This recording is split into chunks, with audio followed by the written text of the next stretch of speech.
રાજકોટથી મહત્વપૂર્ણ સમાચાર। રાજકોટમાં જે સીસીટીવી કાંડ બન્યો છે તેને લઈને સૌથી મોટા સમાચાર સામે આવ્યા છે। રાજકોટની પાયલ મેટર્નિટી હોસ્પિટલના લેબ રૂમમાં જે સીસીટીવી લાગ્યા હતા તેને લઈને અત્યારે આખા ગુજરાતમાં ચકચારી મચી જવા પામી છે, કારણ કે ગુજરાતની ગરિમા, ગુજરાતની અસ્મિતા અને બધી જ સ્ત્રીઓ પર લાંછન લગાડતો આ રાજકોટના પાયલ મેટર્નિટી હોસ્પિટલનો કિસ્સો કે જે હવે ચર્ચાનો વિષય બની ગયો છે। સાયબર ક્રાઇમની 4 અને ક્રાઇમ બ્રાન્ચની 2 ટીમ હવે ઉત્તર પ્રદેશ પહોંચી છે, કારણ કે ક્યાંક ને ક્યાંક એના સીધા તાર ઉત્તર પ્રદેશ સાથે જોડાયેલા હોય તેવું લાગી રહ્યું છે અને પોલીસે શંકાસ્પદ લોકોની અટકાયત કરી તેમનો તપાસનો ધમધમાટ પણ શરૂ કર્યો છે। આ સાથે જુદા જુદા રાજ્યોમાં આઈપી એડ્રેસ મળી આવ્યા છે। ટેલિગ્રામ ગ્રુપ અને યુટ્યુબ ચેનલ મારફતે રેકેટ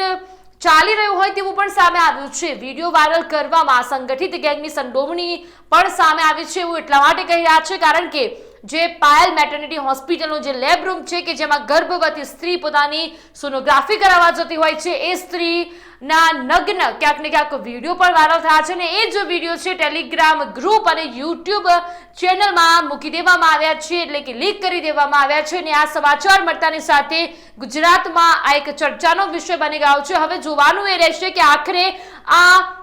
નફટાઈ ભર્યું કામ કોના દ્વારા કરવામાં આવ્યું છે અને જો સંચાલકોને પૂછે તો સંચાલકોનું એવું કહેવું છે કે અમારા સીસીટીવી હેક કરવામાં આવ્યા છે, પરંતુ એ સંચાલકો એ તબીબો કેવી રીતે બની ગયા એ ખબર નથી, કારણ કે એમને એ પણ નથી ખબર કે જ્યાં સ્ત્રીની જે સોનોગ્રાફી થતી હોય ત્યાં કોઈ પણ પ્રકારના કેમેરા હોવા ન જોઈએ, કારણ કે એમની પાસે બહુ જ મોટી મોટી સિસ્ટમો હોય છે। એ જ્યારે પણ સોનોગ્રાફી કરતા હોય છે ત્યારે એમની સામે એક મશીન હોય જ છે કે જ્યાં તો ઇઝીલી જોઈ શકે કે